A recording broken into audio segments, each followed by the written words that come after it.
Yeah. Bring it to me one time. One time. Yeah.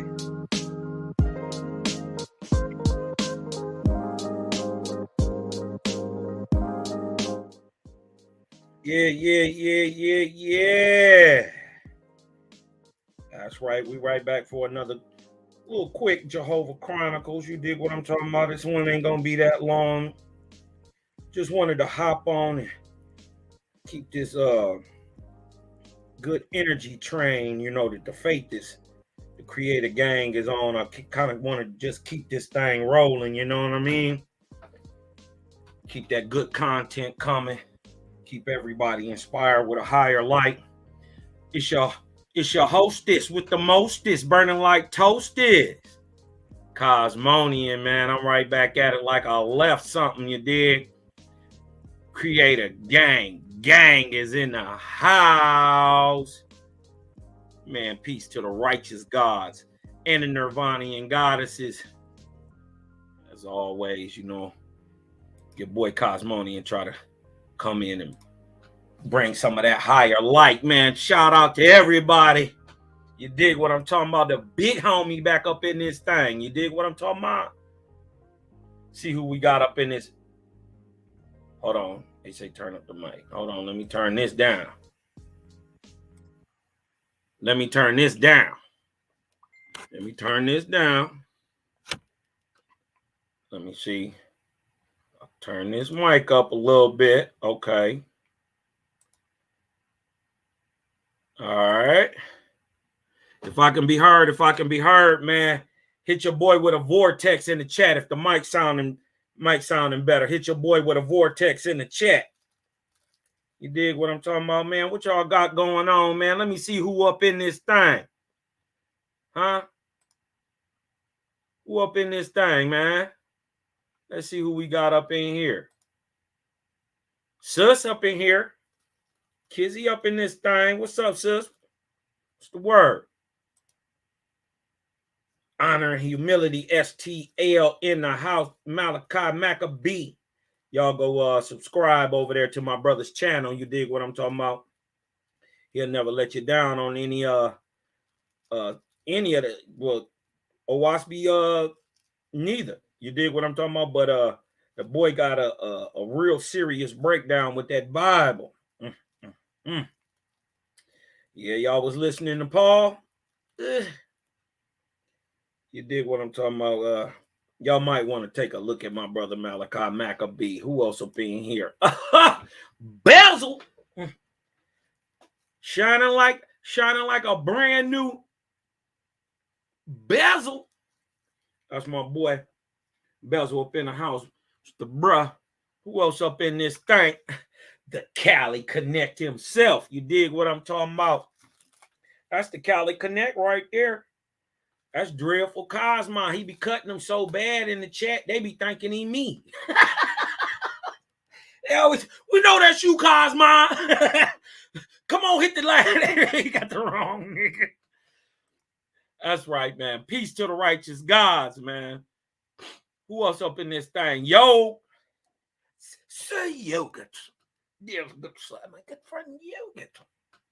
He's in the house. He has peanut butter and jam, sir. Good day to you, Sir Yogurt. Who up in here? My sister Misha. Hey, look. When we told Nepal and them, we got somebody for your ass. We wasn't playing. Misha will mop the floor with Nepal. Easy work. Wouldn't even be a child. She'll mop the floor with Nepal. You dig what I'm talking about? So no, we ain't got to bang on the sisters. We got sisters to bang on y'all. Black Rain, Sharik the God. That's right. Let me light my little split. Ooh. What you blowing on, Cosmo? These is called bubblegum poppers. Ooh, That boy stay smoking good. Who else up in this thing? Yeshaya. Peace to Yeshaya. Say peace and blessings, family. That's right, man. Who up in here? Who else up in here? My Ima better than your Ima, huh? Shana Yael Bataya. Shana. I like that name. Well, you did what I'm talking about. Who else we got? Oh, my boy Jaway up in here. Angelic up in here. You did what I'm talking about. Shout for everybody coming through, man. I'm just gonna do this one. This one gonna be real quick, man. But it was something I wanted to share with y'all. Let me start loading up my my screen and stuff, man. I was reading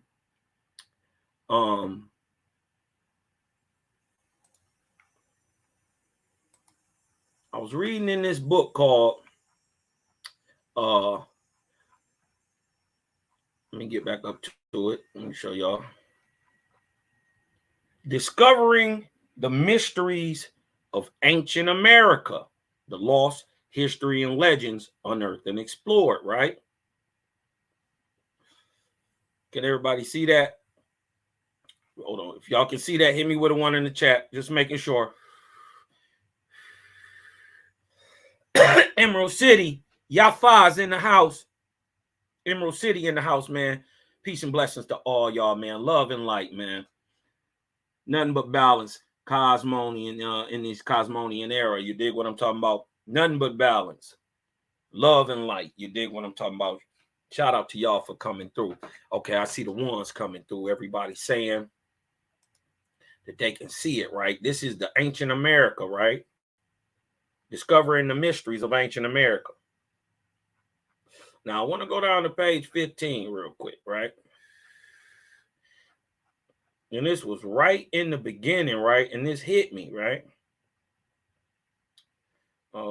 Let's go down here a little bit.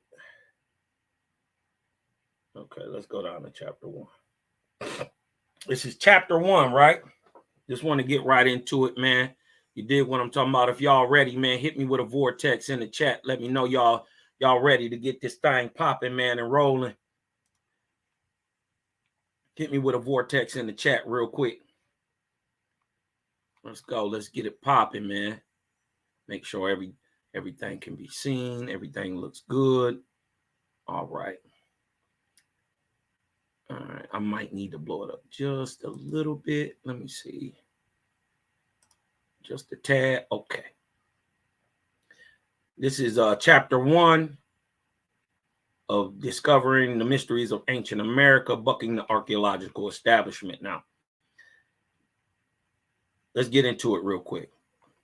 Zecharia Sitchin. Now, many of us know Sitchin for the Sumerian text, Lost Books of Anki, Atrahasis, 7-Day Creation story, all that, right? This is Sitchin. Sitchin is internationally famous for its controversial books describing the origins of man and civilization, the Lost Realms, Genesis Revisited, and the Cosmic Code. I've read all those. They not bad reads either. If you went to the Anunnaki stuff, man, it's a good read.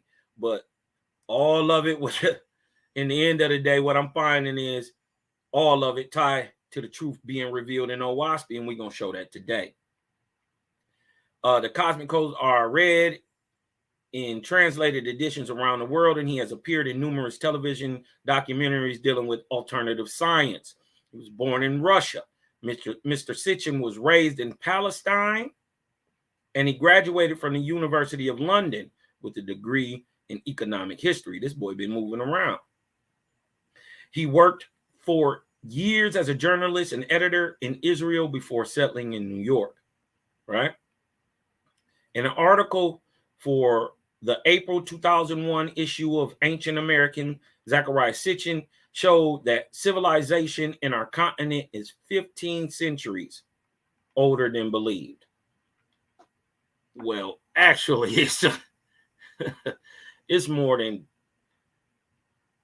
15,000, not more than 1,500. It's more than 5 times 15,000.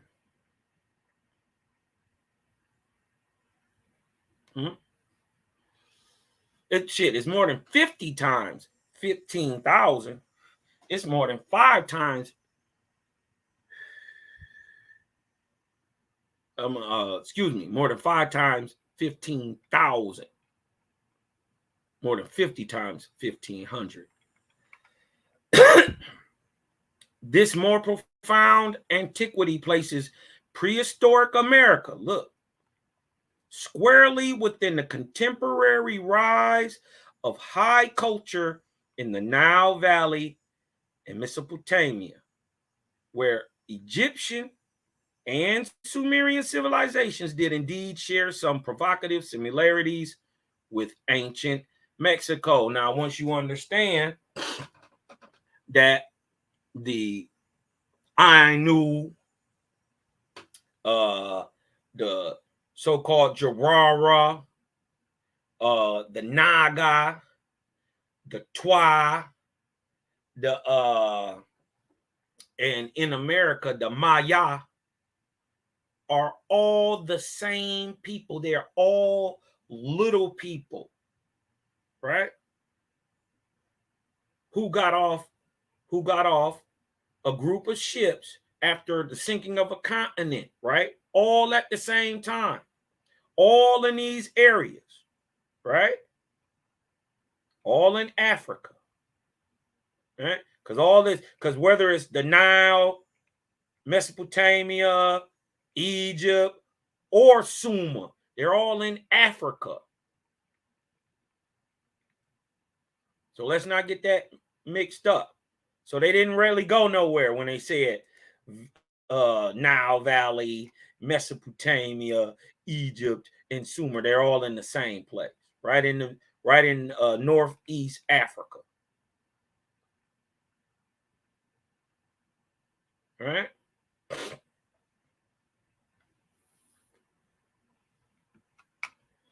He helped prove his findings by using carbon-14 testing method. Now, could there have been an overseas? Now, this is what caught me right here. I want y'all to see what it say right here. This is what caught me. This is what piqued my interest. Right here. Where it said, could there have been an overseas connection between the Nile Valley and the Valley of Mexico, even at the dawn of organized society? As Sitchin argues, right? Not only do first of all, let me go into me personally. Coming into this information, right? It allows you to broaden your horizons, right? And one of the things I want to go show on in time, because I'm still working on it, is that there was a worldwide global civilization, right? Owaspy would explain these people, right, in 2 ways. They would call them the Ayin, right? The little people, right? The mound builders. And they would also call them, right? I mean, as a whole, I'm talking about as a whole. Don't matter if you went to the Americas, if you landed in Africa, India, Asia, don't matter where you would have landed, all these people are the same thing, a small mound builder. Funny, the word Maya and the word Naga both mean the same thing. They both mean illusory, to be something or to seem like you're something that you're not. And they also both mean of heaven and earth. Ma, Ya, from the earth and the spirit. Na, Ga, the earth and the spirit. You dig what I'm talking about? So, you know what I mean? Right there alone, in the name alone, shows that, first of all, in America, the Maya far predate the Mayans. Let that sink in. The Maya predate Mayans. They're not the same people. Right? The Maya were the people who had the great skill of the mound buildings and taught the Ahuan how to build the great temples and pyramids that we see here in the Americas.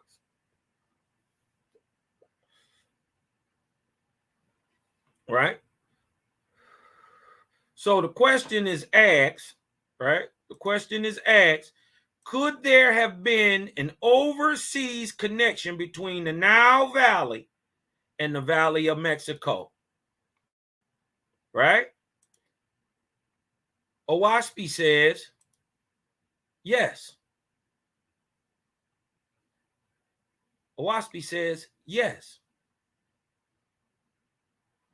Right? Now, I want to take you to the Book of the Wars, chapter 50, right? Let me show you. Now, this is right after and during the building of the Great Pyramid of Osiris in Giza, right? We find the great builder of the pyramid, aka Thothma, aka Khufu, aka Cheops, aka, hold on, he is also Jedefre. He's also Capre. I don't want to get all into what I'm about to bring out, but I am about to change the game on pre-dynastic Egypt and first. I'm talking about all the way from pre-dynastic Egypt. I'm talking about from Scorpion 1 all the way to Capri. So now we find ourselves circa 2550 BC after the building of the Great Pyramid, right? And the three angels, Baal, Ashtaroth, and Egypt, look right here. Three angels, Egypt, Baal, came into the altar, right? Now, once you read Owaspi, you'll be able to learn what a pyramid does, right? They always talk about, you hear all these so-called commissions and all them, none of them tell you what a pyramid does, what it was used for, right? They say, and modern science believes, that the pyramids are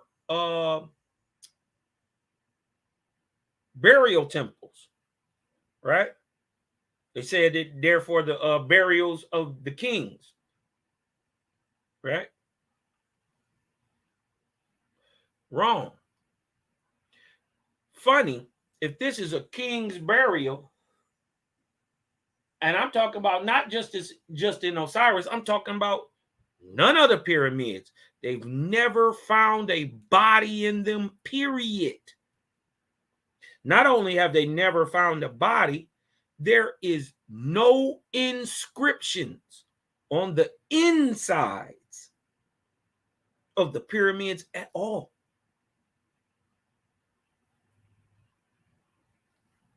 Huh? So you're going to use this as some type of death temple, but there's nobody buried there. Right. So let's get back.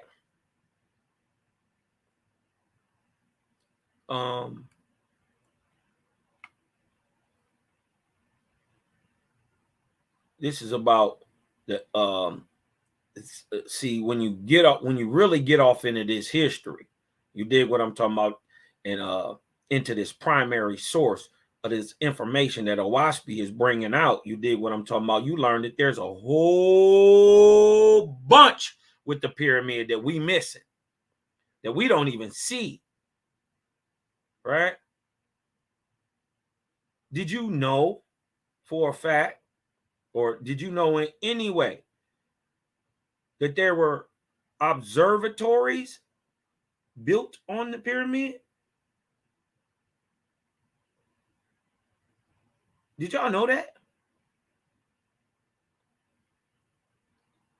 Did y'all know the pyramid had columns?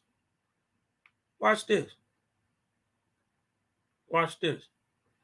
Thofma, aka Khufu, aka Hojax, right? And I know we say a lot of these names, right? And they can get, just remember, Thofma, who is Hojax, is Khufu. They all built the Great Pyramid of Osiris.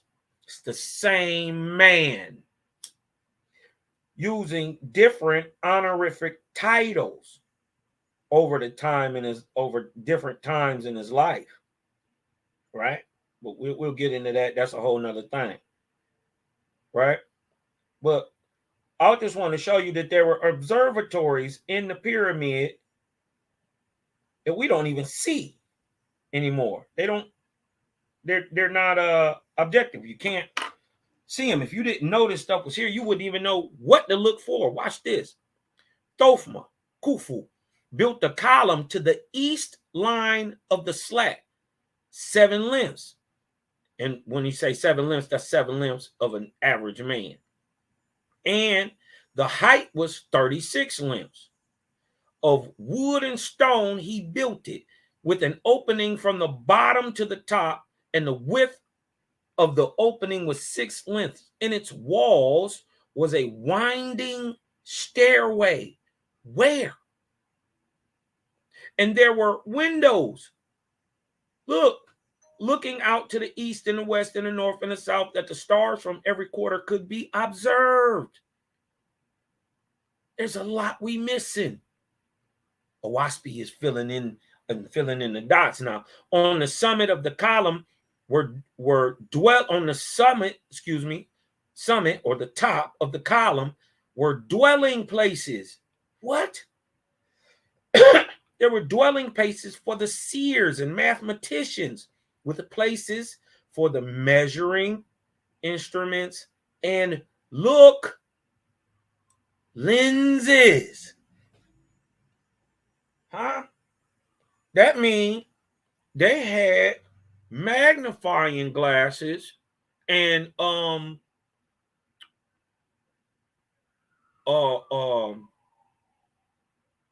do you call them? Damn, not binoculars. What do you call that? What do you call that thing that you dang, it's slipping my mind. Not binoculars, not monoculars. They're called it's like a tube, and you look up in the sky, so you can see stars at night. A telescope. God damn. Thank you, Emerald City. Damn, I'm retarded. Your cousin lightweight retarded. It's okay. A telescope. I couldn't remember that for nothing. Hold on. Let me blow this up. I see y'all can't see that. My bad. My bad. Let me blow it up.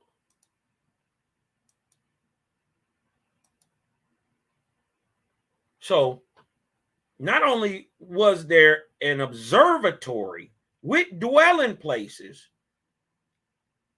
built on top of columns next to the pyramid, but they had seers and mathematicians with measuring instruments. And they had lenses for what? To see the stars. What do you see the stars with? Telescopes.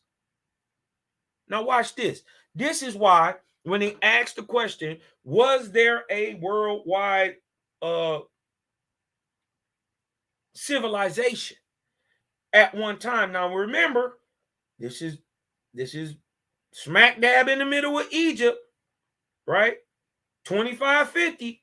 We just finishing up the Pyramid of Osiris. We just finishing it. Look what happens. When this was completed, Thothma built an external wall, look, of wood and stone across the slat of the temple. And within the wall, there were stairs also, and it led up to the top of the pyramid. Look at this. This also provided with windows so that the northern stars could be observed. Now, Thothma made an observing column for the sun, and it was provided with lenses of all colors. So they were seeing not only distantly, right, but in different light spectrums. The ancients were smart, actually using the electromagnetic spectrum, because if you put, let's say, a red lens on there, it's going to show everything but the red. So now it stands out. You see what I'm saying? You put the blue lens, so now you get to see in different levels of the electromagnetic spectrum. That's crazy. How did they know this? Right? Look what they doing. Hold on. Watch this. This is how I'm gonna show you what's going on, right? I'm gonna explain it to you, break it down to you, but I gotta give you a little foreground, and then we're gonna show that these people all around the world knew about each other. They knew about each other. They were in contact, in touch with each other, and we're gonna prove it. Watch this. Watch me the coldest, right? So they was provided with lenses of all colors so that the adepts standing at the base of the pyramid could see the sun at every hour of the day.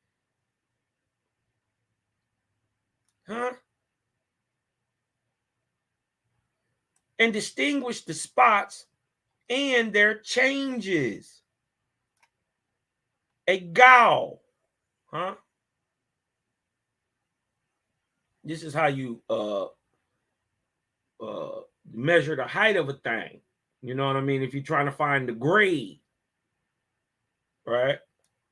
And also another measuring tool that they used too was it's called the plumb bob, or the plumb. You dig what I'm talking about? It's like a stick with a rope. It's got a heavy rock on there, and by how much you move up the line is the grade in the land. So this is how you could carve a river out and produce its flow, right? And you can make it run which way you want it to run. I would offer up as an example the Mississippi River. They think it's the Nile. No, it's the Great Osceola. Yeah. Osceola means great water.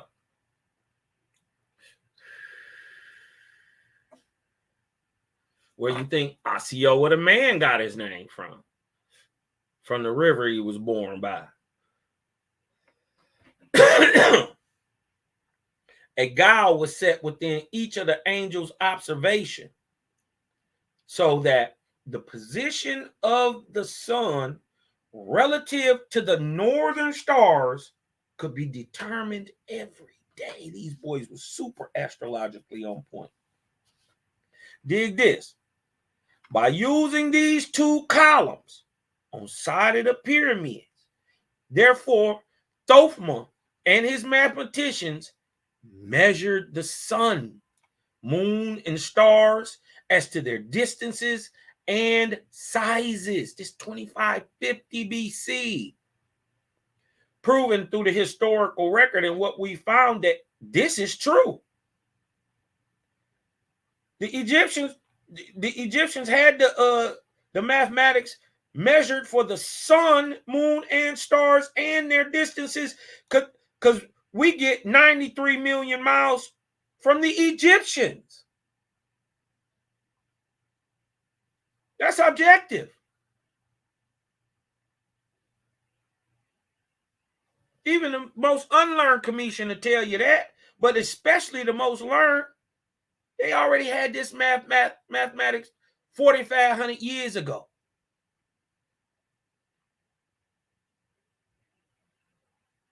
So the scientific record, right? The historical record is backing up what Owaspy is saying. Now look, this is Osiris, right? When they talking about Osiris, they're not talking about Osiris from 10,000. You know what? I'm just going to show it because I seen it was a lot of confusion the other day when they kept trying to put Osiris, the false from Egypt, as Osiris, who created and gave astronomy and cosmogony to the earth. You dig what I'm talking about? They roughly 6,000, 7,000 years apart.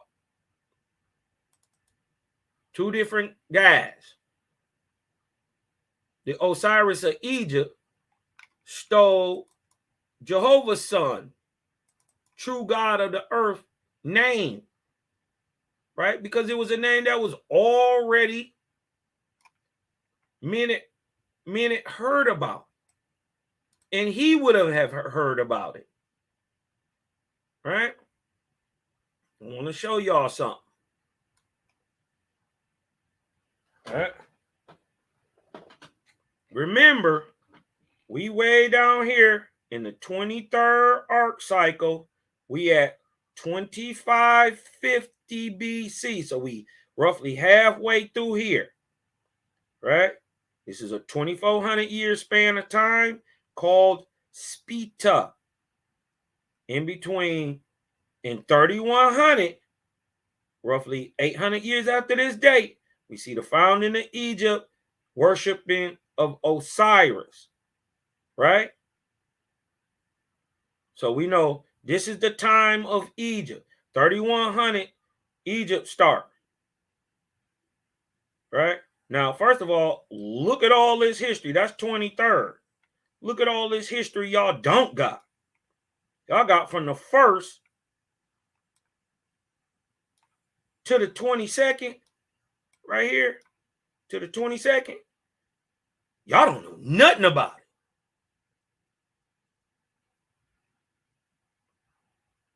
Y'all just found Gobekli Tepe,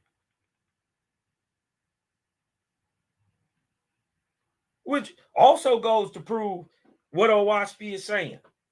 But I want to show you, right? This is the time of Osiris right here, 3,100 BC, right? And the founding of Egypt, right? That's during the Ark of Spita. It's from between 3953 and 1553, okay? The Osiris we talking about way back here during the Ark of Day. Remember, we was in Spita in the 23rd. Now we in the 24th. This is true Osiris. What did he do? He came down and delivered astrology and science to the world. Period. 2 whole arc cycles later, because he jacked his name, he jacked his whole style. He came back and taught what Osiris had taught. The sun, moon, and stars. Science, astrology. Right? The false Osiris during the 23rd and the real Osiris during the 21st right, are 6,400, 7,000 to 7,000 years apart.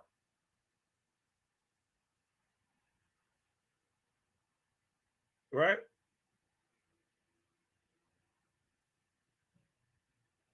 And that's just starting the cycle. It's 6,400 right here. Look, 21st arc cycle of Osiris is 3,300 years. The next cycle, the 22nd, is the Arc of Lu under Fragopati, excuse me. Right? That's 3,400 right there. 6,400 right there. And then we would have to at least go 800 years to the foundation of Egypt and the praise of Osiris of Egypt. That's 7,200 years difference. So we're not talking about the same man. We're not talking about the dude in the Judgment Hall of Ma'at. It's a different person. Right? Hold on. Let me try to blow this up a little bit.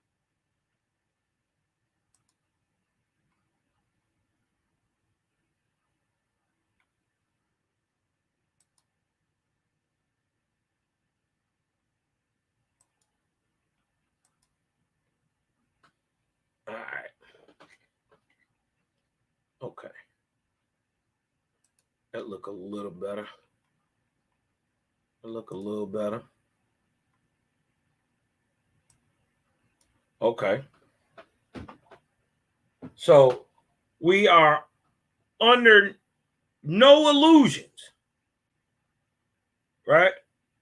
That when I say Osiris, right, of 10,000 BC, we're not mixing it up with Osiris from 2,000 BC, right? The nigga from Egypt is the false god. His name is Chilemon. Oh, you didn't know? Oh, you thought he was born Osar? No. It's not even a real story. He was given this title. It's not a name, it's a title. And it means land god. Same thing Anki means. Same thing Ea means. Put it together. Huh? And Osiris. So this is the false Osiris. The nigga who had a pyramid built to him. Not big dog, big bro from 10,000 years ago. I want to make this clear. This is the fake god talking to the nigga who built the pyramid, Khufu. All right? And Osiris commanded the king, Cheops, Khufu, to send, look at this. This is why I'm saying it's a one world society going on at this time. And Osiris, the false, commanded the king to send his wisest mathematicians into the distant lands of the earth to observe the winds of heaven and the drought upon the earth and the abundance of the yield of the earth in different regions, in different years and seasons. Watch this. And to observe famines and pestilences and all types of occurrences on the face of the earth.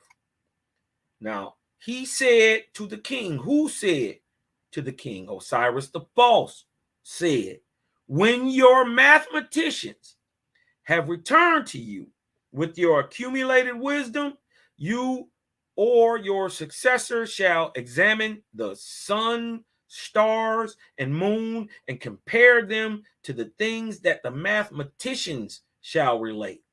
1 year with another, and 3 years with another 3 years, and 5 with 5, and 7 with 7, and so on for hundreds of years and of thousands of years.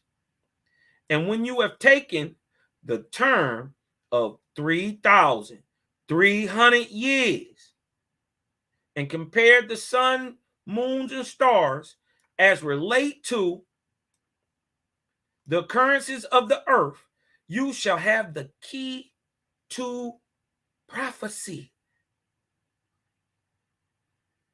The crazy part is, even the false gods are high raised because he told him a truth and fact. What do you think? What do you think we did with this? What do you think it was we did with this?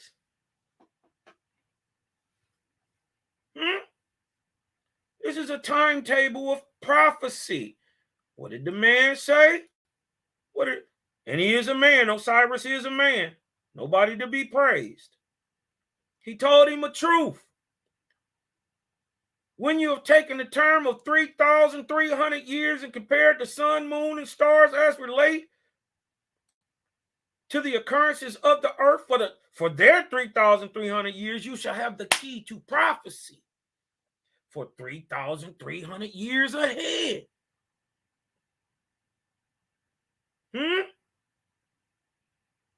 You see how it works? It's not a trick. This is how you prophesy. Did your God teach you how to prophesy? If not, why not? Even the false gods taught their people how to prophesy. Why your God didn't? True God did today. You see, we the only one with a timetable of prophecy. Y'all supposed to be the so-called leaders and rabbis and scribe, the Sopharim. Y'all can't even prophesy. How you gonna get a download?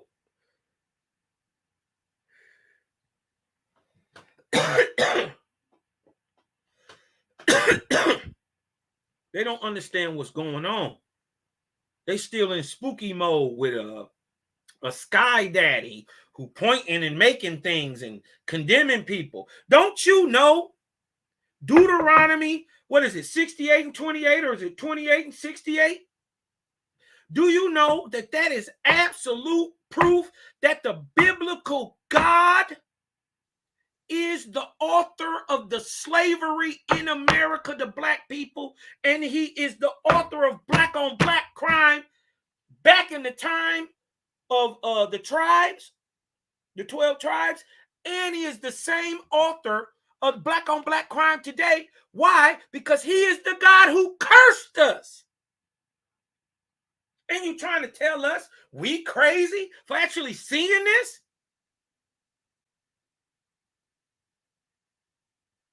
Let's get back on point. And you shall say of this land and of that land and of this people and that people, how it will be with them, and what? What happens? What happens when you rock with the faithists? And you shall not err. Why? Because we're not guessing. We know absolutely what we're talking about. And what we're talking about is on a higher vibratory level than what everybody else is talking about. We're not saying we don't learn. We're not saying we can't be taught. But you got to be able to prophesy to impress me. Why didn't y'all know COVID was coming? We did. Go look at my timeline. Go look at Cosmo Cal 2019, August 19, 2019. Go look what I told you about that eclipse we had and what it signified. And then I told you how long it was gonna last. Mm-hmm. If you really want to get tripped out, go back to like August, late August, I want to say 21st through the 27th of August 2017, right? For all you groovy guru niggas, man, maybe you could plug in and you'll really understand what's going on out here. Because you're always talking all this mystical, magical shit. You're always talking about the age of Aquarius and all that. When the age of Aquarius start?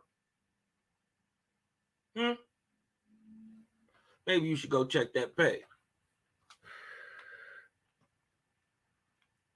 Why? Because you shall not err. Thothma, the king, called together his mathematicians and according to their grade, chose from them 1,200. So he chose 1,200 mathematicians, right? These he divided into groups of 100 each.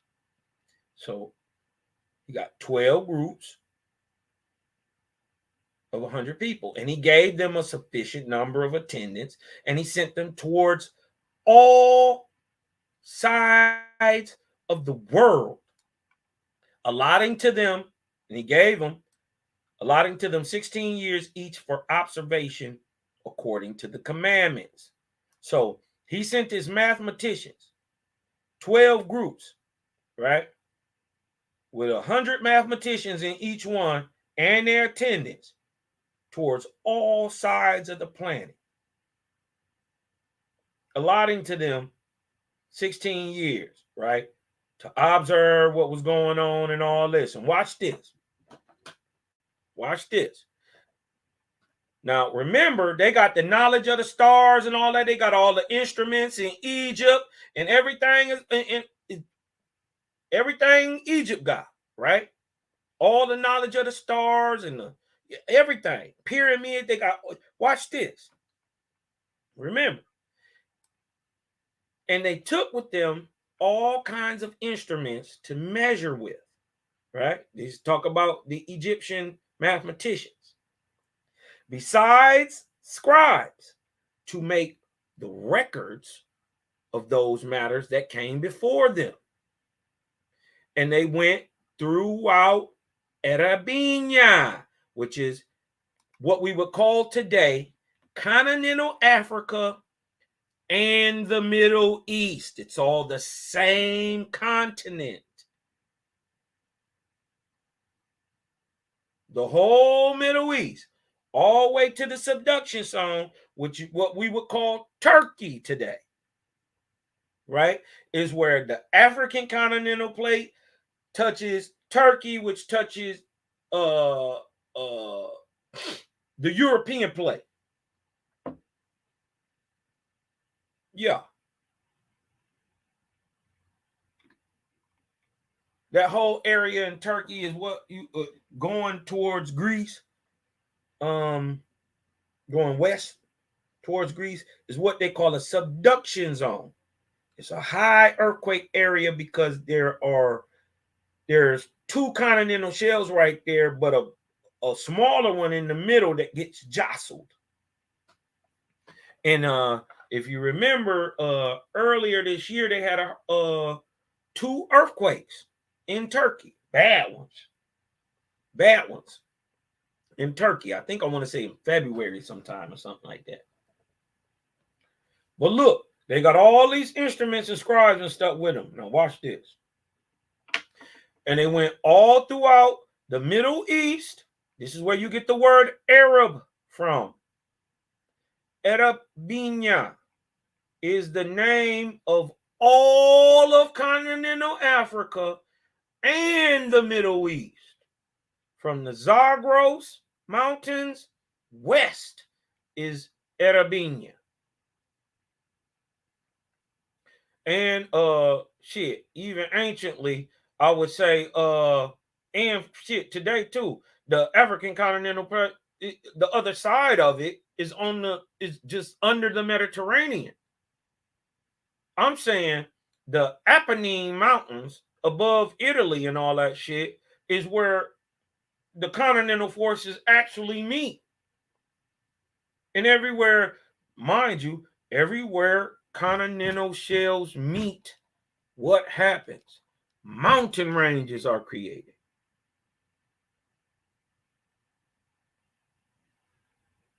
When the African touched the Indian continental plate, what happened? The Zagros.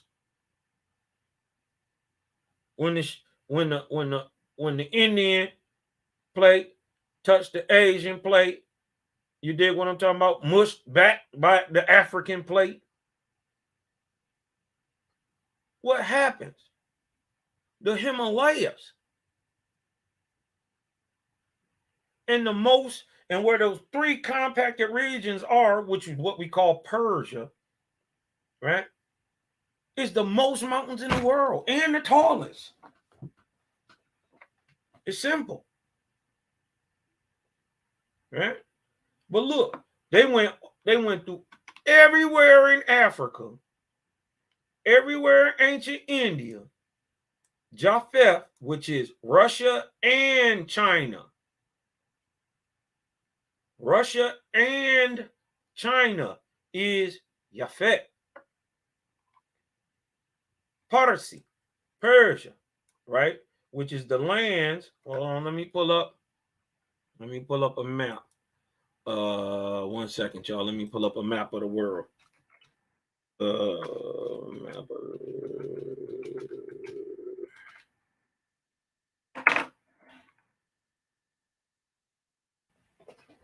Okay, let me see images.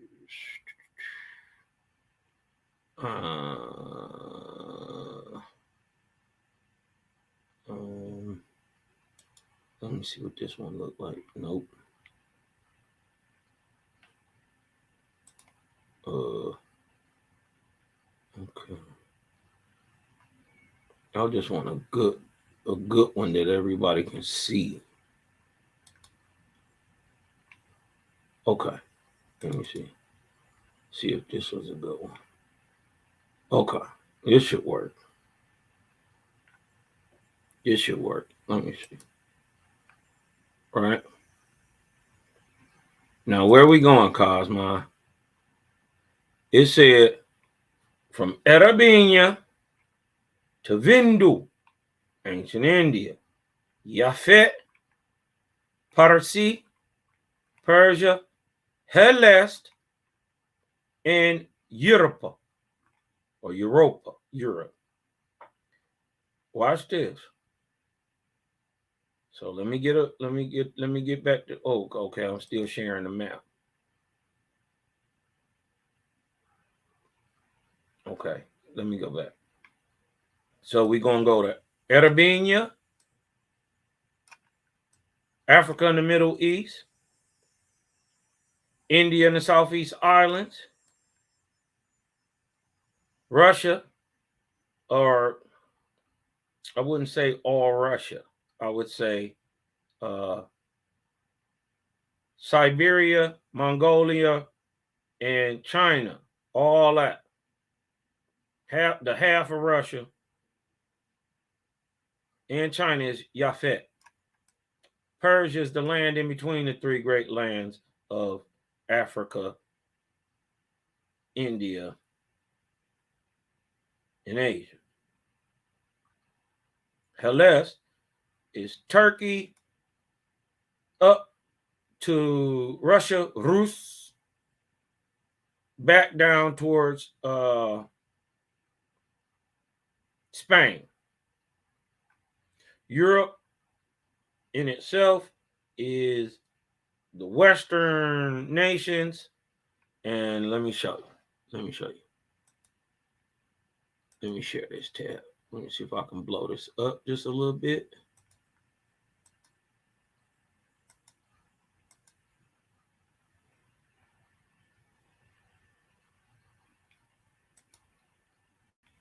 All right.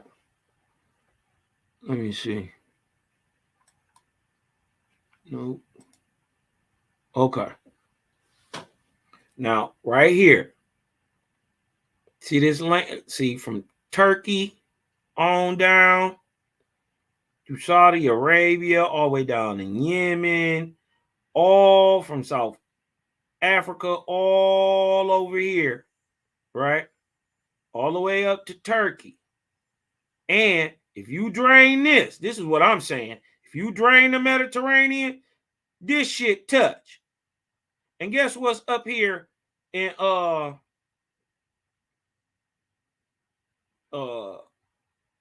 right above Italy and all that shit, right where Europe would start. You dig what I'm talking about? Mountains. All that's mountains. But look, dig this. Let me see. Is that the best I could do? Let me see if I can get a better map, y'all. Let me see if I can get a better map.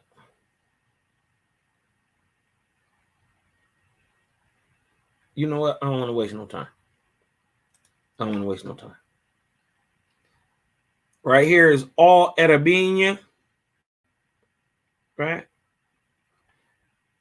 Now, India, right? All the way down this way. All the way out to the Southeast Islands. This is all Vindu. All of this is Vindu. Originally, India extended all the way into Iran and Syria, all the way up here. All this, Syria, Iran, Kazakhstan, all that land right there. That's in between the three great lands. That's Persia. Originally, right? Persia is part of India. But all that land, all this Southeast Islands, all the way to Syria, Kazakhstan, Uzbekistan, Iran, Pakistan, India, Thailand, Cambodia, all the way out here to the Solomon Islands is Shem. So when you come out of Persia, which is the land right here in between the three great lands, India, and here go Japheth. See? All this is Japheth. Bitch big, right? This is Helest, starting at Turkey, right? Now, funny, if you go from Egypt straight north, right? You run right into the Kremlin. You be right in downtown Red Square in Russia. Straight due north. But from Turkey all the way to Rome, all the way up in here into Germany, all the way back over here into Russia, down here into the Caucasus, all that's Helest. That is Helest. From right here, what's right here where this continent touch, where Syria, Iran touch Iraq, the Zagros. That run all the way up here to the Caucasus. Look, it's mountains all the way up here because guess what? These are different continents touching each other. So one must go over it, one must subduct, and it pushes the one above it up. This is how mountains are created. Right? So this is Persia. This is all Japheth. All of this is Japheth. This is Europe right here. It's a little small strip from Spain, Portugal, all the way up here, all the way to Greenland, all the way up to the North Pole and all that.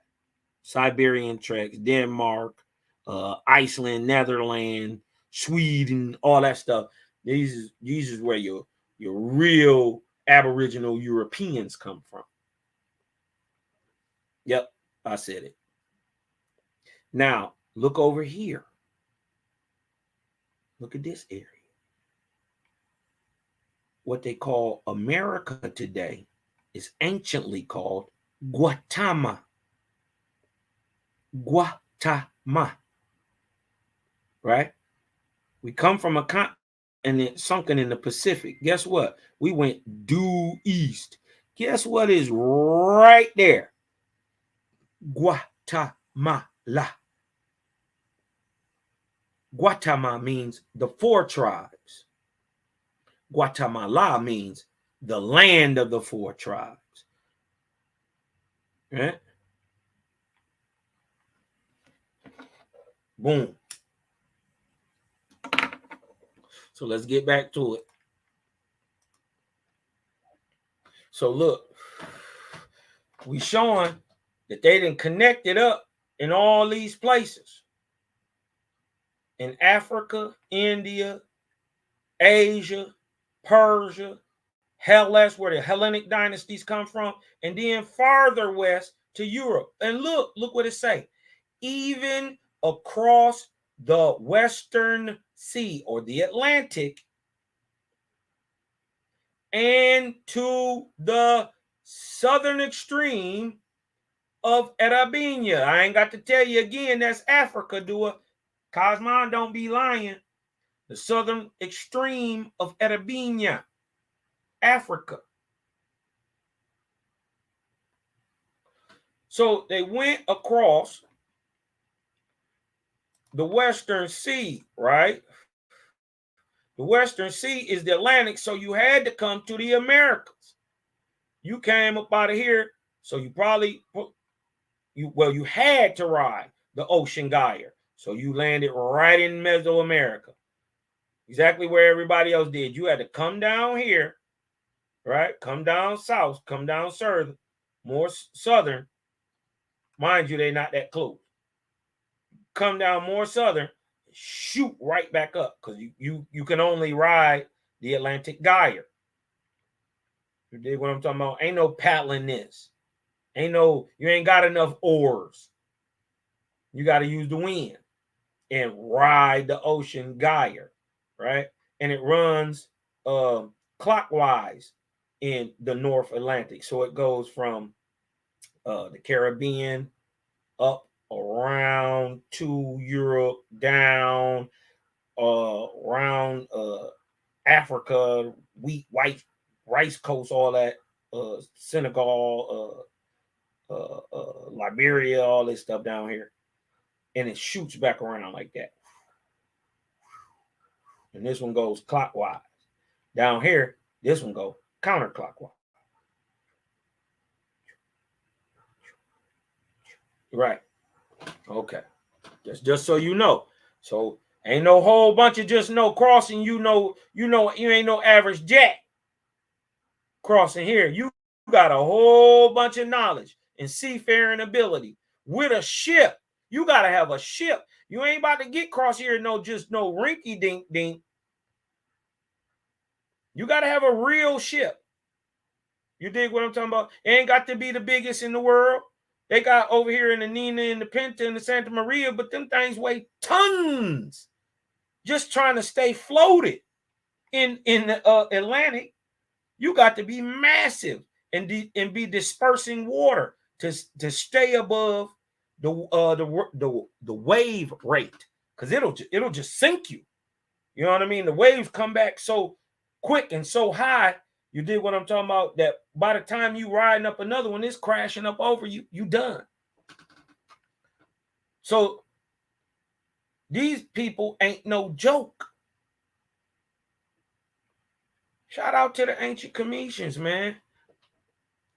You dig what I'm talking about? The real Egyptians, man. I got a real fascination with Egypt too. I haven't even brought none of my stuff for Egypt out because I'm working on this pre-dynastic stuff. But I love Egypt. I got that, man. Listen, that place is crazy. And what I know with Owaspy now, man, it's even more nuts. It's even more nuts. And man, the stuff that was going on there, man, you couldn't imagine. And then I know for a fact there was still an Angui, a true Angui on the planet still, right? A true Angui. Regularly, everybody 8 feet tall. So if you go back and look at some of them ancient studies, you'll see that they showed that the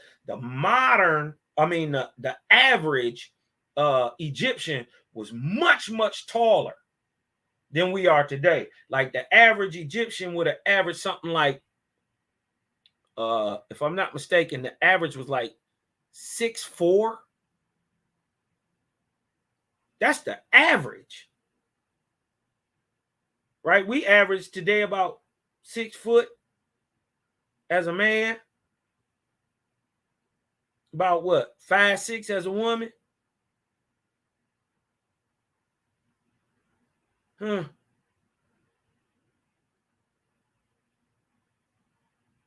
So that'd be about what, 5'10" as a woman, 6 foot as a woman, about what, 6'4", 6'5" as a man. They was big. They was big on average to be that tall. Man, you dig what I'm talking about? So they don't understand it. You know, a lot of this stuff is not just hidden, right? It's that two things. First of all, many of these people are beholden to old things, right? And they don't want to upset the cart.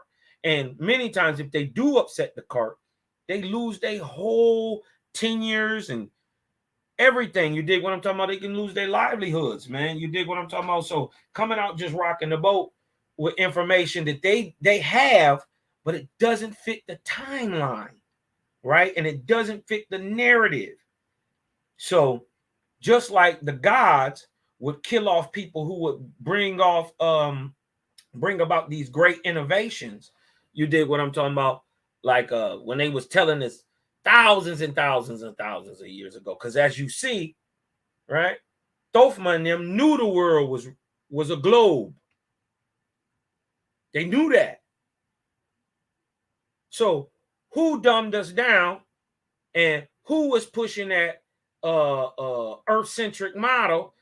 It was the churches. They was killing people if you brought out the heliocentric model. These is just the ones we know. What about the dude who brought out the corkscrew? Right? That was giving free water and moving it across the land. Do y'all know what corkscrews do?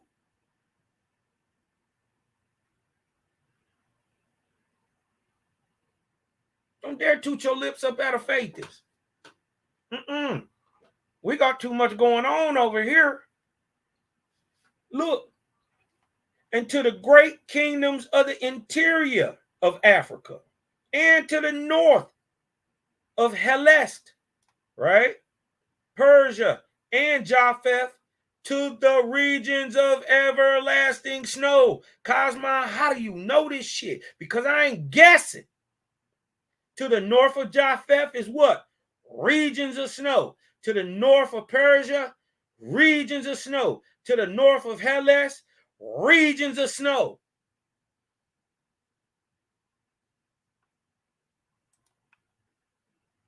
And to the north of Hellas, Persia, and Japheth, to the regions of snow. And in 16 years, they returned, except some who died on the journeys.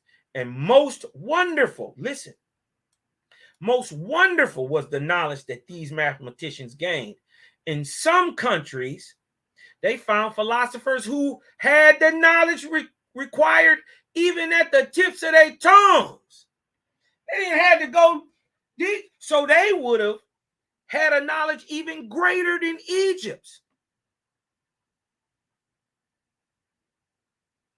They had it at the, yeah, here you go. We'll just, here, hey, scribe, come by the crib. You know what I mean? We'll chop it up, you know?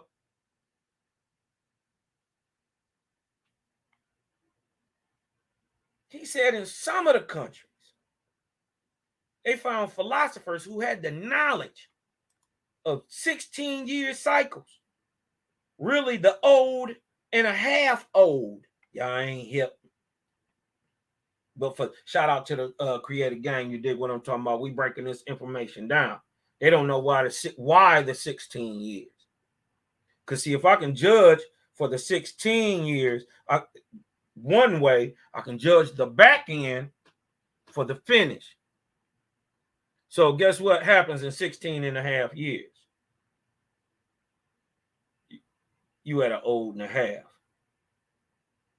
So that means through the information that you understand when you get the WASP, you'll be able to put it together and see for yourself why 33 is a very powerful number. I'm still leery about, never mind. Anyways, in some of the countries, they found philosophers who had the knowledge required even at the tips of their tongues. Hold on, let's go. We go. Remember that 112, that 1012. Thothma received them in great pomp and glory and awarded them and awarded all of them with great riches. Hold on, now that's at 5024. Let's go look down at 212. I.e., they were readily conversant regarding the subject asked for. So if they wanted to know anything, they went and seen these boys and they was just dropping it. Bang, bang, bang, bang. They had to be faiths.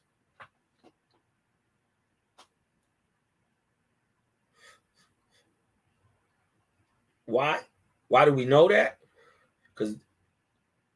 Because they had to use the faithists and their knowledge to build the pyramids. Who do you think that was the engineers? Huh? Y'all needed the faithists. What do you think the whole mystery schools was about? Who do you think taught them? Huh? Shout to the faithists, man. What is the Ameta Shabbat? It's the order of the faithists, right?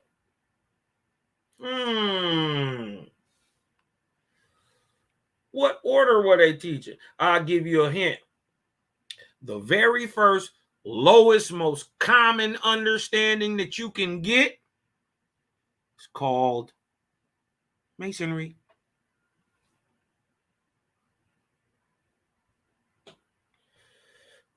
Right?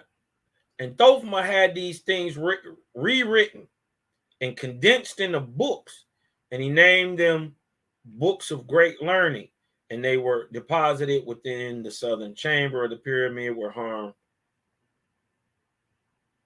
could never come near. Have they found this? Have they found a chamber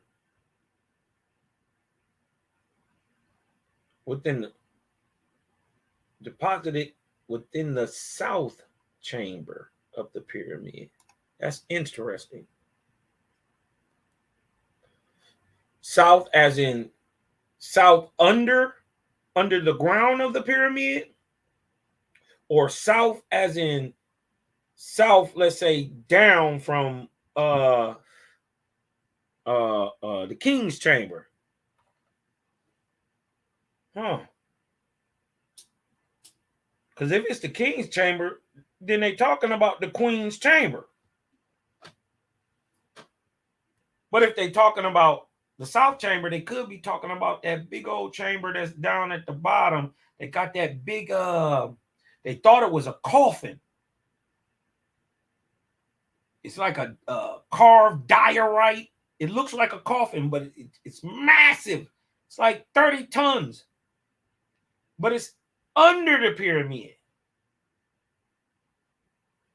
I believe they had water to run around them. And what the people are actually walking through, I don't believe they walk through at all. You dig what I'm talking about? I think that those stairs that go down there are just to go down and fix things when they needed to be fixed. That's it.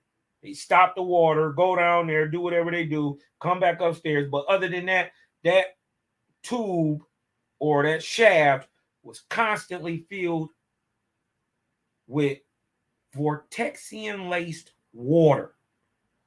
What people like to call org or 0-point etheric energy.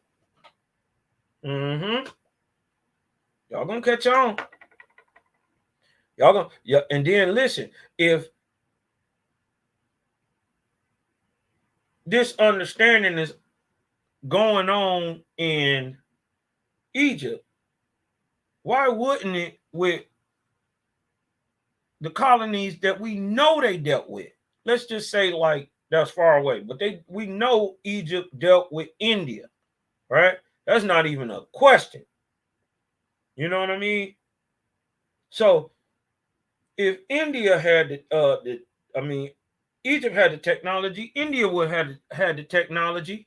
You dig what I'm talking about? So now we can contrast and compare when we're looking at water running over stone, producing a piezoelectric, org electric, 0-point electric energy through a liquid state.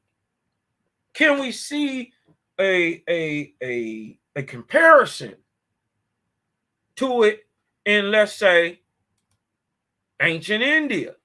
Let me go back. Let me get back to that.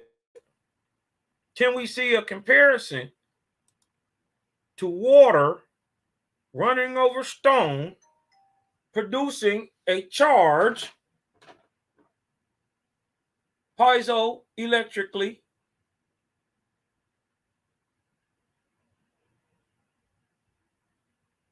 Yes, we absolutely see it. You dig what I'm talking about? Water running over stone, producing electricity. It doesn't work now. They're in temples. I already know, my boy Bronze Yob know where I'm going with this. But for anybody who don't, let me show y'all what a lingam is. Let me show you what a lingam is.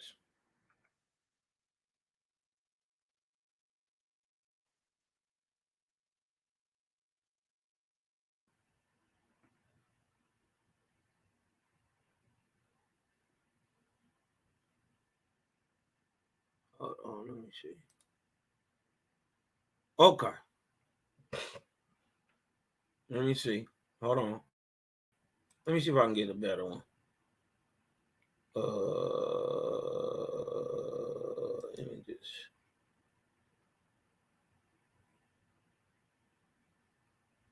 Boom. Booyaka. Okay. Lingam. Org energy. Owaspy even speak about this. Owaspy speak about what the pyramids did. I'm not gonna give it away. You dig what I'm talking about? The faith is no, so I'm not gonna give it away. Because they may try to come up against it or whatever. You dig what I'm talking about? But they can get the information if they read the book themselves. But the falling water over the stone being pushed out was said to give life, to extend life. Look, everywhere you see a lingam,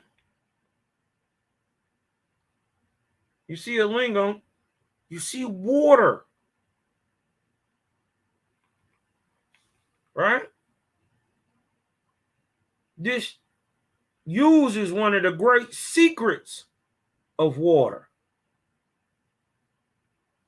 Right? We looking at ancient machinery, family. I know it's hard to believe. I know. But even in the phallic nature of some of this stuff, and you got to apologize, but look, the vulvic nature, it is hinting towards whatever this thing did, right? Life is as a result of it, or extended by it. Look at the great lingams. Huh? This at Devi Param. This Vishnupad.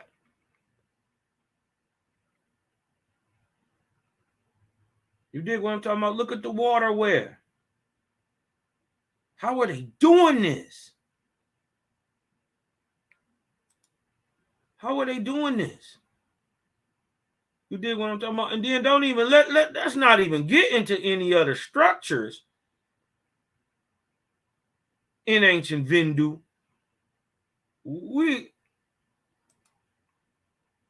Let's not even get into any other structures.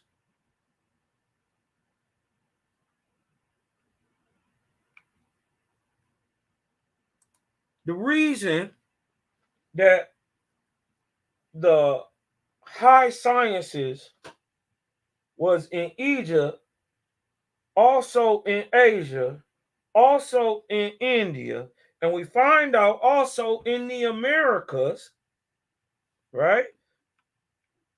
Was because they all come from a previous source, right?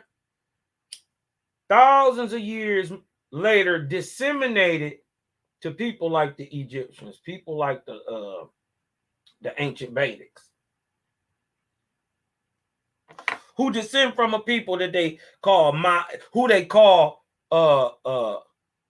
mystics, magic men, gods, but they're always little, and their name always signifies being of heaven and of earth, Ma and Ya, Na and Ga, Ah and Nu. Or another term that the Ma and Ya actually called themselves in the Americas and in the European islands, which is weird. In the Americas, the mound builders called themselves She. What we would spell it as X-I, She. In Europe, and you will see this sometimes too, because they'll spell it like it's like a triangle, a O, and an I, right? A-O-I. That word is spelled or sounded out phonetically, She. The She in America are the mound builders, the peoples of the mound. The She in Europe are said to be the people of the hills, the people of the underworld, the people of the what do they call them? The people of the hills, the mounds and the hills, the people of the mountains. You dig what I'm talking about? They call themselves the She. And guess what? The store out of Ireland come these stories, right? Of these mythical females, right? Who come out the sides of mountains and all this shit, come up out the ground, and they have these big booming voices and magical powers. Right? A person over there in the Ireland, these are Irish stories, Gaelic, Celtic stories of these little people, right? Called the She in Ireland, who live in mounds and hills. We got people who live in mounds and hills in the Americas, called the She. You dig what I'm talking about? But guess what? A female She in the Irish hills is called. Remember the story. Remember the story we talking about, right? We talking about the people who from Ireland now, right? A little people called the she. Guess what a female she is called? A banshee.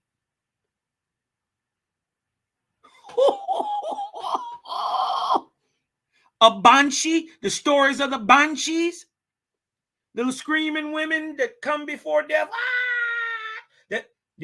Yeah, they got ancient stories where the banshees married the Tuatha De Danann.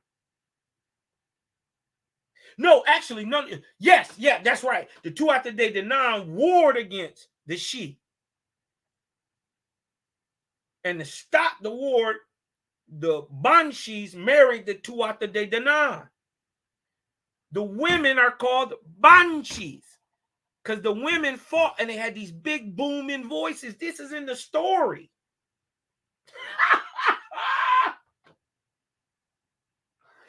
And mind you, these is little people.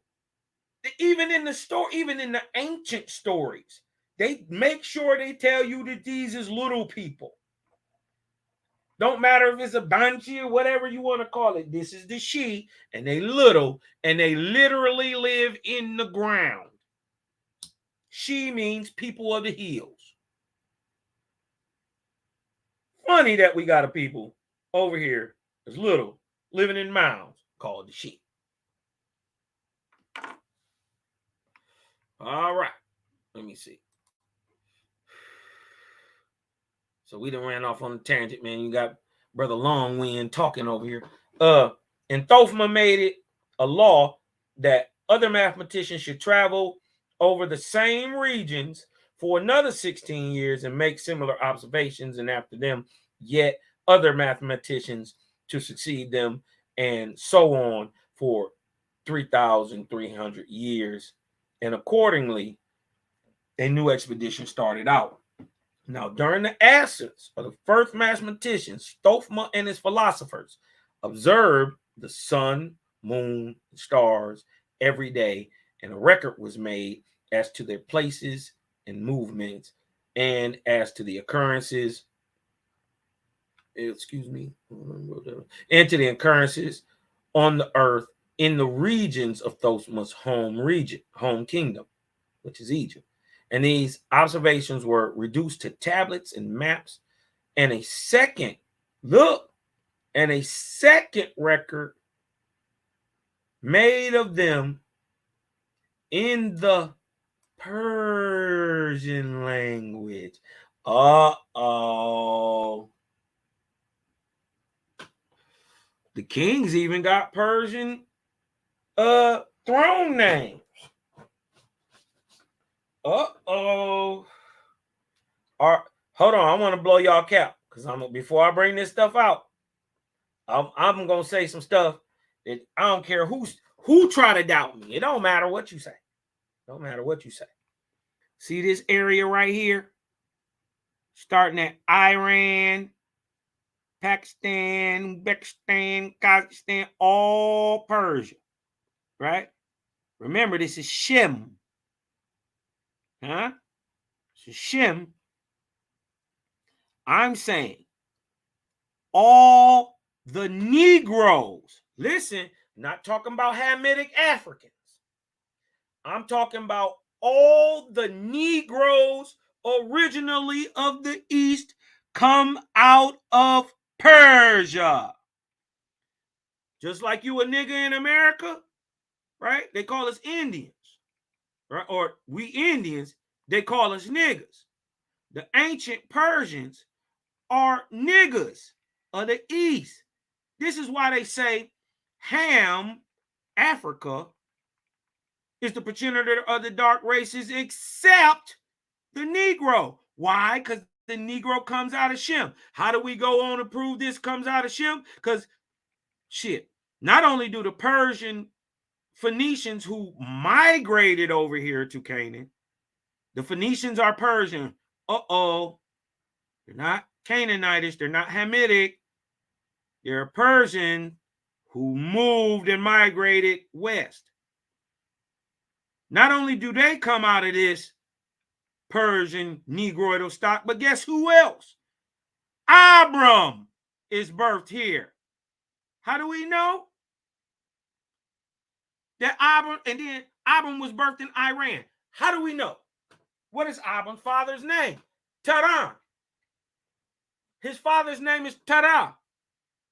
Where is the city of Terah today? It is in Iran. When you look over there, do you have stories of Moses being born in the hills and the city of Moses' father?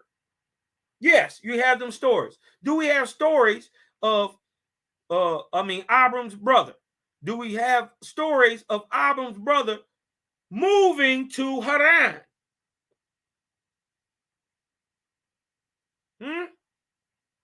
Mind you, the Persian people dominated, not the Hamitic, the Persian people dominated Mesopotamia. All this is where niggas come from. Right in that sweet spot. You in between everything. Remember, this is called Land of the Four Tribes. Could this be why the people who come out of here are copper colored and the people who come out of here copper colored can both produce any color in the world?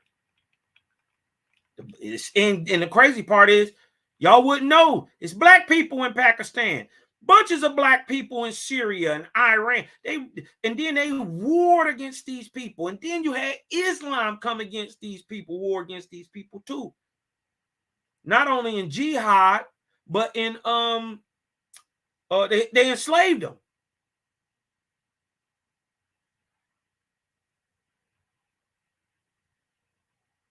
Out of this same stock that produced the Persian Shemitic Negroidal stock, not only does it produce the Phoenicians who go on to dominate for a long time, but it goes on to produce who we know as Abram and the Israelites.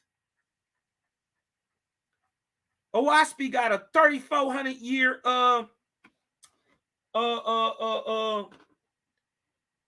prophecy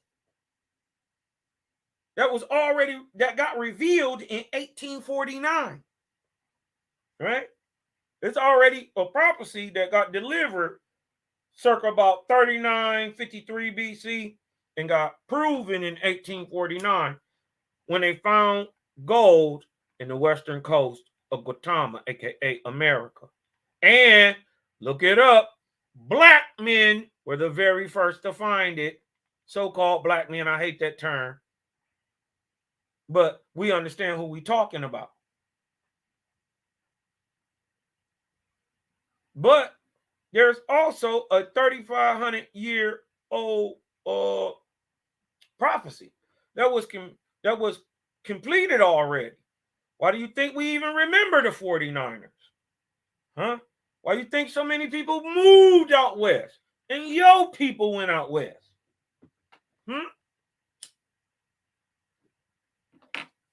It's in the 1850s. Even JBN went out there.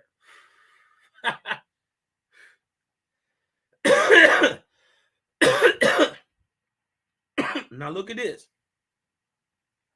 You got this crazy. You want to tell you something? I want a better map. Hold on. Let me get a better map. Because I want to show y'all high resolution world map.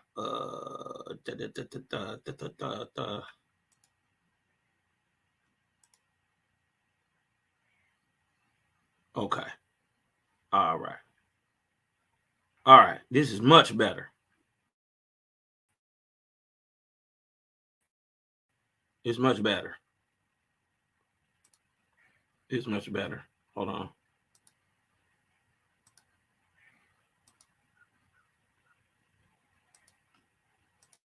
It's much better. Make sure y'all can see that. Okay. That's much better, but I'm going to blow it up a little bit more. Blow it up a little bit more.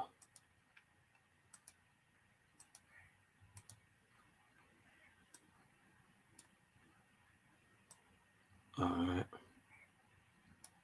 Make sure everybody can see that. Okay. All righty then. Dig this.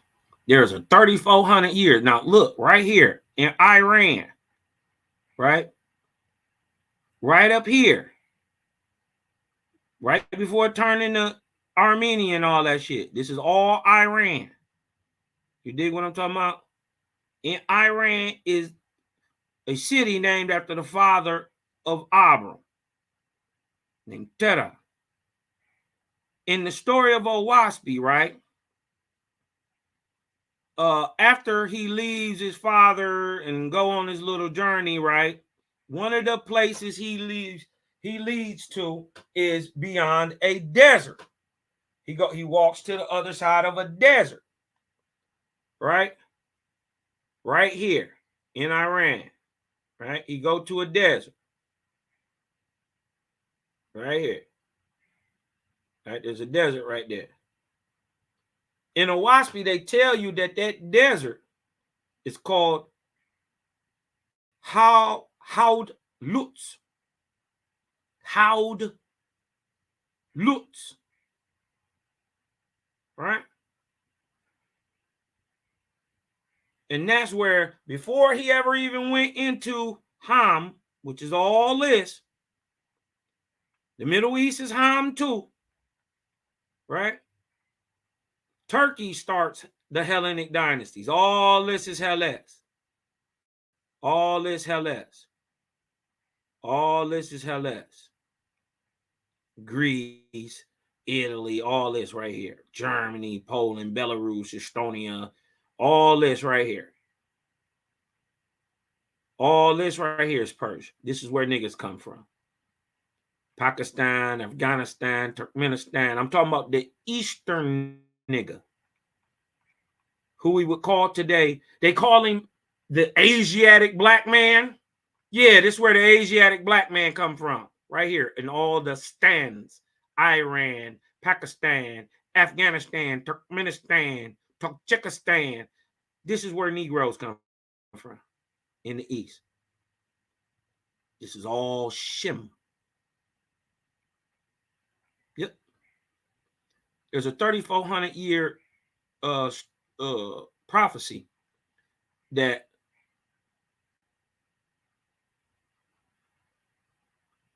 not only is Moses going to take Israel up out of there, right? I'm about to close it out real quick. Not only is Moses going to take Israel up out of Egypt, they was going to go west, not back east, where there's drought, famine, war, all that's going on. The truth and the real story, Moses went west. And he said, I would allot the people 3,400 years to reach the western coast of America, and I will bring them in flocks. And then, in that year, right, we'll start the Cosmine era. Well, guess what? We talk about the 49ers, right? But they found the gold in 1848 at the start of the Cosmine era. He said, I'm going to bring the wise speaker, the American Indian. He said, I'm going to keep a nigga alive in the Cosmine era. And he going to be like the Ahuan or the nigga of old. But he going to be from here. We call him American or Aboriginal today. He is the Negro of America. He's the only one Aboriginal to this move. The Negro of America is here. And it's different types and us all through here. It's just how you cut. But if you from here, you got that old blood and you Negroid. Everybody else came later. Not saying we ain't family now or we got cousins, and I'm not saying that. I'm saying Owaspy is saying that the Negro of America is aboriginal to America, and that true God kept him here on purpose. And this is why there are no more like him in the world anywhere. We even different from our brothers right out here in Jamaica and Cuba, and we different. Ain't none of us nowhere else in this whole world. And we so special that everybody jock our flavor. Whatever we do, the world do.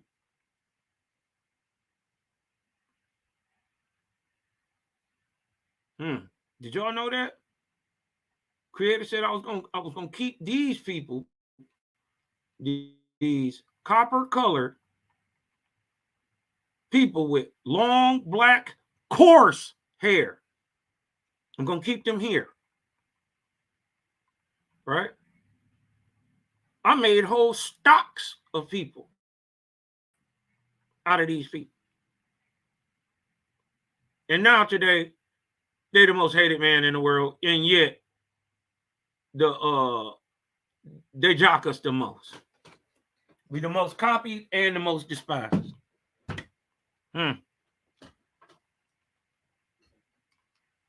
But I just wanted to go to show that Owaspy is saying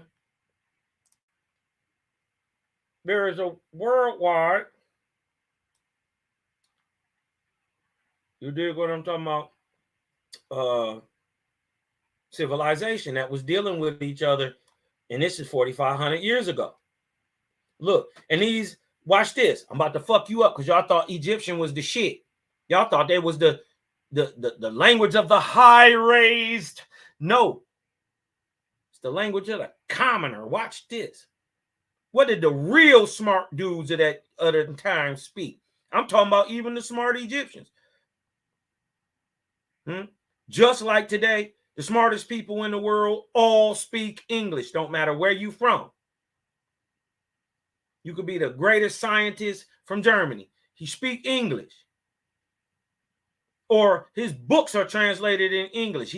He's not really getting out there if he ain't talking to the American public.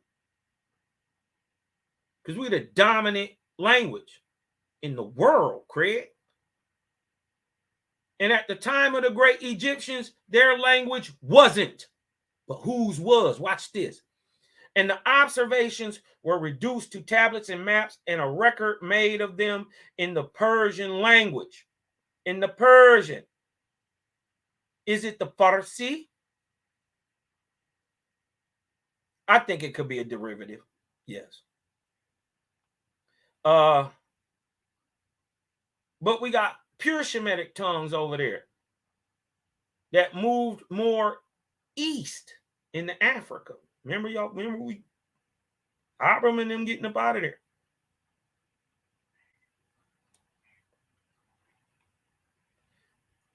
Why? What happened? Why he make them into Persian? Into the Persian language? Why he make the record made them in the Persian language, which was what? The language of the learned, just like English is the language of the learned now. For the Egyptian language of that day was spoken mostly by the unlearned.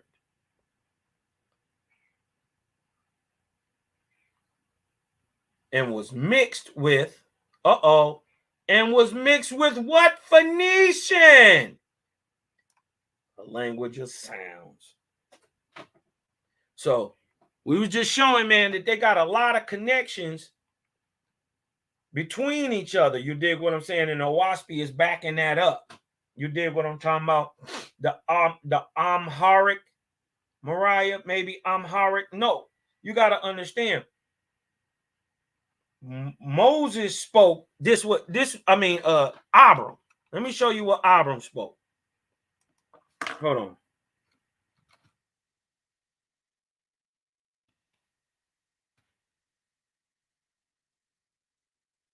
Hold on.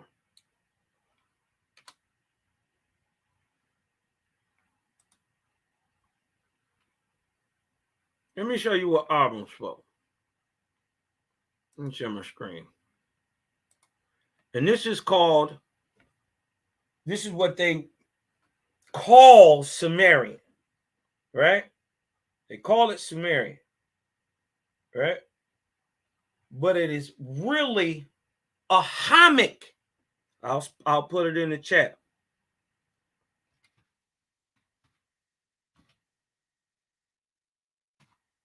Ahamic. Ahamic. Ahamic. This is the language of Abram. What we commonly know today as cuneiform, or the Sumerian script, is the language Abram spoke and is the language of the oracle, or those of three meanings. So when he would have been coming in, and this is a style of Paleo-Phoenician. Cuneiform is Paleo-Phoenician. The Sumerian script, bam. Right? And we already know they backing that thing all the way up to 4,500 now. And they got so many of these, they never even decipher. They don't know what they saying. It's so many of them. And they actually know what they're saying. These people left dictionaries of the Sumerian. The Sumerian scribes left dictionaries.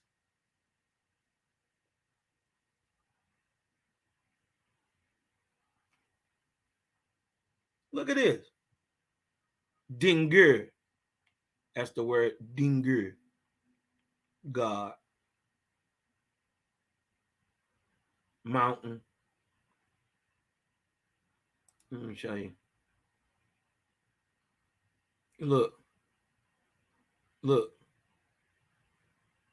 outline character, archaic cuneiform, the Assyrian, late Babylonian. You can't even tell me. This is what Abram spoke.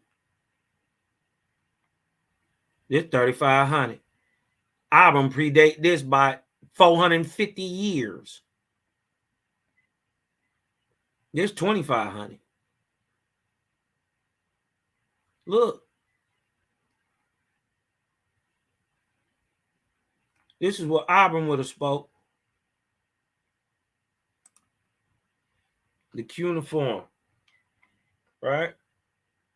A type of Paleo-Phoenician, right? Because how do we know, how do we say that it's Phoenician? How am I saying this? Because the language was written with phonetics. There are no languages after Phoenician where any language is produced except Hebrew, funnily, where the vowel sounds are not written but somehow spoken. Right? This is why you need Masoretes years later.